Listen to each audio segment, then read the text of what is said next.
She told me that she had contracted COVID and ultimately lost her life.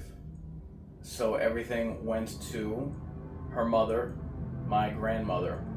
The Good Samaritan was working with someone else, a cohort who just so happens to work for Rutgers Medical. Someone who works in the medical field will be able to exploit their knowledge in order to gain a document like a durable power of attorney. Every time money would come in, money would come out. Life insurance from my aunt's passing, Social Security checks, all withdrawn. She was diagnosed with dementia and Alzheimer's 13 months before this durable power of attorney was finalized. I have to fight for someone who can't fight for themselves. Any of this looking suspicious? Hello, my name is Gabriel Cordero.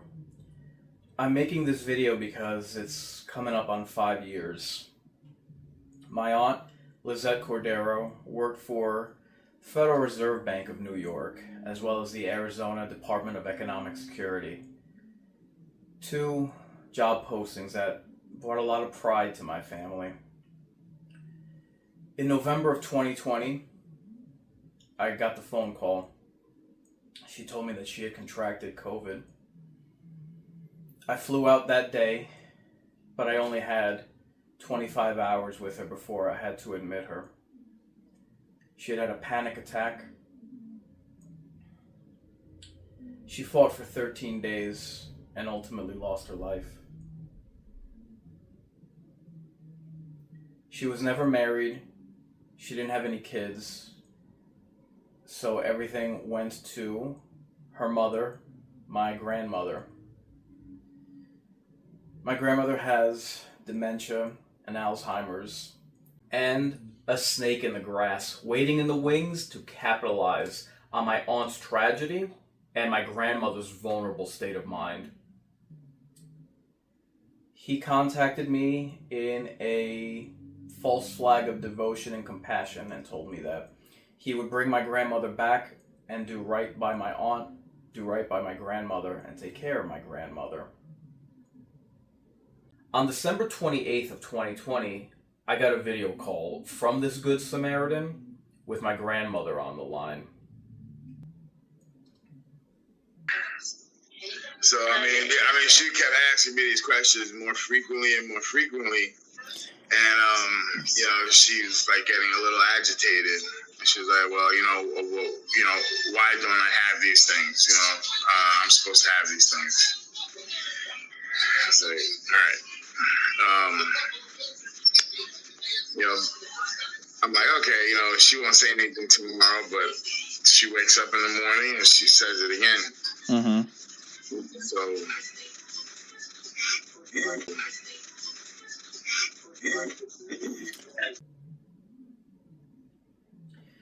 Now, as you just heard, my grandmother had been asking for my aunt's belongings for days and days. Curious, considering I had been at the Samaritan's home celebrating Christmas with my grandmother not 3 days prior. No mention there. Could it possibly be that I went with other relatives and no one wanted any witnesses? What's your time? Hey, you read better Spanish than I do. Certificado de nacimiento de Lizette.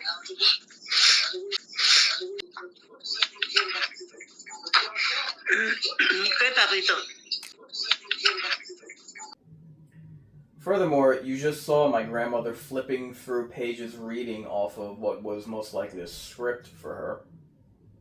And she's like, what's going on, with the house, who's got the house keys? I said, Mom, I don't have the house keys. Las llaves de la casa, todas las identificaciones de Lizette. Todos los envíos del correo. Seguro social de Lizette.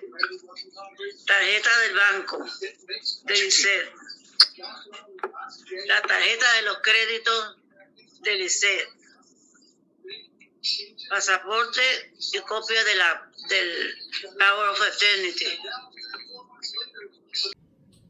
This was a grieving mother who just lost her only daughter, and yet her concern is over credit cards and house keys to a home that she doesn't even belong to anymore.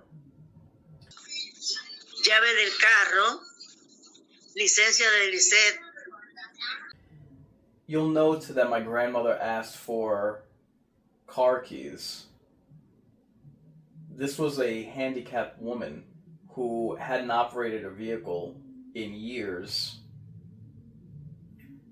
But I guess I should have come to expect this from the Good Samaritan. After all, this is someone who threatened me with physical violence.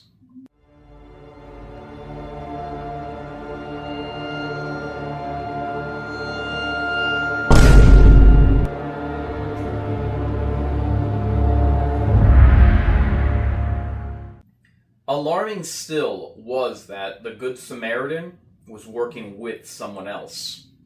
A cohort who just so happens to work for Rutgers Medical. As I understand, a durable power of attorney, it's not just a legal document, but a medical one as well. Is it reasonable to ask someone who works in the medical field will be able to exploit their knowledge of their policies and their procedures in order to gain a document like a durable power of attorney? And in order to do so, make decisions on behalf of someone else? Would it be possible that those same decisions would be advantageous to themselves? Went to motor vehicles today. How'd that go? Smooth, because did some political voodoo magic or whatever, and she called this number that she knew somebody who knew somebody that knew somebody, and they made an appointment for mommy, and she didn't wait online. It was packed outside, but mommy walked back to everybody. They brought her in. They took a new picture of her. They even put her in front of the whole line of people waiting already in line, and she was next.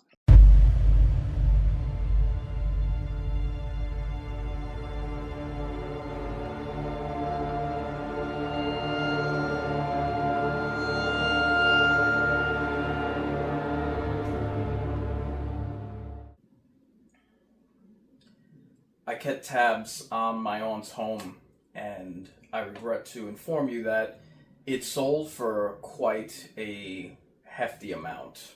Money that should have gone to my grandmother, as it was now her property.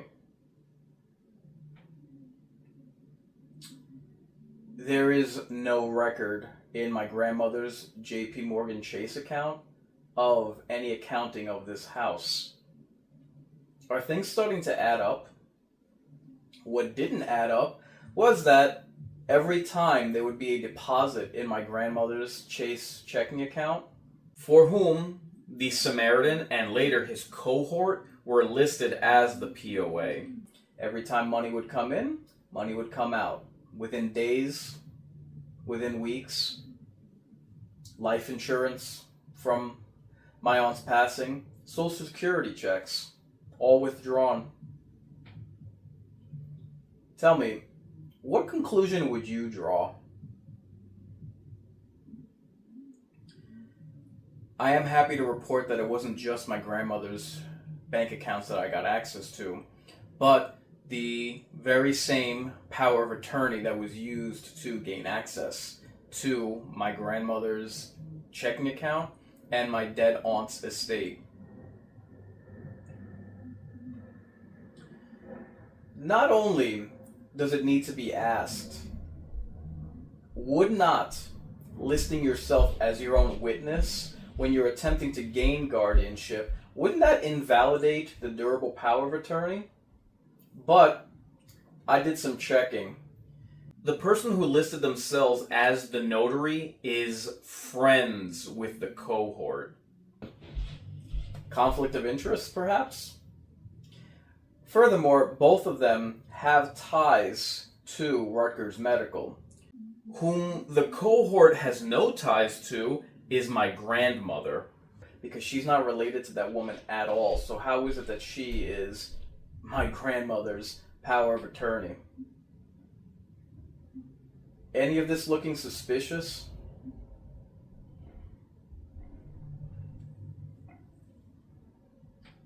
As stated, my grandmother has dementia and Alzheimer's.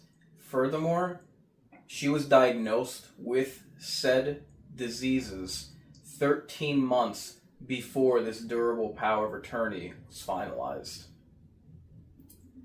I'm making this video because I have to fight for someone who can't fight for themselves. I want to assure you, and I say this with all humility, foregoing all pride, I realize that the ask is great, and I don't come to you making this request because it's my first recourse, it's my last resort. I've been fighting this for 4 years and 9 months, and it's brought me to the brink of poverty. I don't say that to complain. I understand if you're listening to this, you have your own struggles, you have your own family to tend to. This is the battle for mine. Furthermore, these cases are cross-country.